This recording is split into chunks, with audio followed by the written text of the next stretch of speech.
اچھا سر، دیکھا ہم نے وزیر اعظم پہلے ملے، پھر صدر صاحب بھی آ گئے، پھر صدر صاحب چلے گئے، پھر وزیر اعظم صاحب آئے.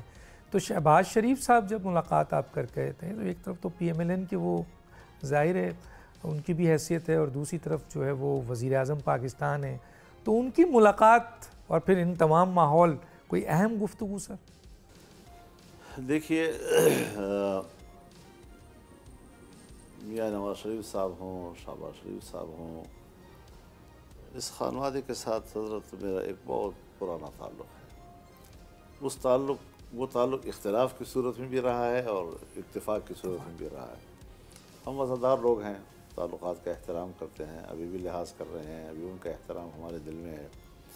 لیکن جہاں تک سیاسی موقف کا تعلق ہے تو ہم نے واضح طور پر ان سے یہ کہا کہ دیکھیے، پہلی بات تو یہ ہے کہ ہم نے ایک پوزیشن لی ہوئی ہے اور 7-8 مہینوں میں ہم نے 4 صوبوں میں ملین مارچ کیے ہیں.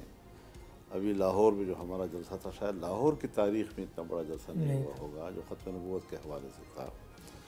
اور مزید بھی ہم آگے پروگرام رکھتے ہیں. تو میں نے کہا آپ لوگ بھی تو سیاسی زندگی میں نشیب و فراز کا شکار رہے ہیں، آپ بھی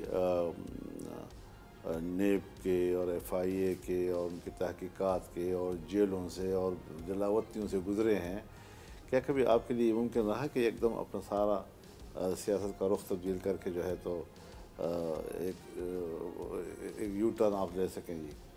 تو جس طرح سیاسی لوگ سمجھتے ہیں ان چیزوں کو کہ ایک سیاسی جماعت کے لیے بڑا مشکل ہوتا ہے کہ اس نے ایک سٹانس لے لیا ہے اور اس میں ہم کوئی فوری رد بدل کر سکیں. ہم اس الیکشن پہ اعتماد نہیں کر رہے جی. اور اس وقت میں نے ان کو یہ بھی کہا تھا کہ ضروری نہیں کہ ملاقات میں ہو، آگے پیچھے بھی باتیں ہوتی رہی تھی ہماری. تو میں نے ان سے کہا جی آپ اس وقت پاکستان پر ایک اقلیت حکومت کر رہی ہے جی، کیونکہ مسلم لیگ کی اپنی تعداد تو اتنی نہیں ہے کہ وہ حکومت کر سکے.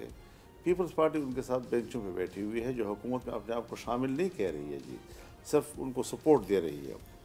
تو سپورٹ دینے والی قوت جو ہے اگر وہ ہٹ جاتی ہے تو پھر حکومت بھی چلانا ان کے لیے مشکل ہو جاتا ہے.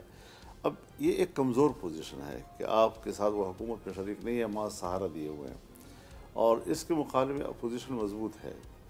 تو یہ ساری صورتحال ملک کی جو ہے اور پارلیمان کی جو ہے وہ آپ کو حق نہیں دے رہی ہے کہ آپ حکومت کرنے کا آپ حق نہیں رکھتے.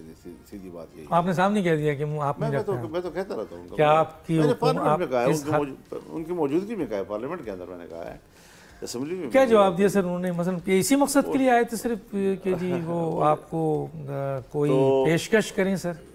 ظاہر ہے وہ تعلقات کے ذرا نرم رکھنے کے لیے یا کوئی یہ خیال رکھتے ہوں گے، یا وہ سپورٹ کے لیے آئے تھے. وہ سیاسی لوگ ہیں، اتنا تو وہ بھی سمجھتے ہیں کہ فضل الرحمان کے لیے ایک دم اس طرح تبدیلی یا ڈائیورشن جو ہے وہ تو میں سوال کروں گا آگے سر. سبسکرائب کریں اور بیل دبائیں تاکہ کوئی خبر رہ نہ جائے.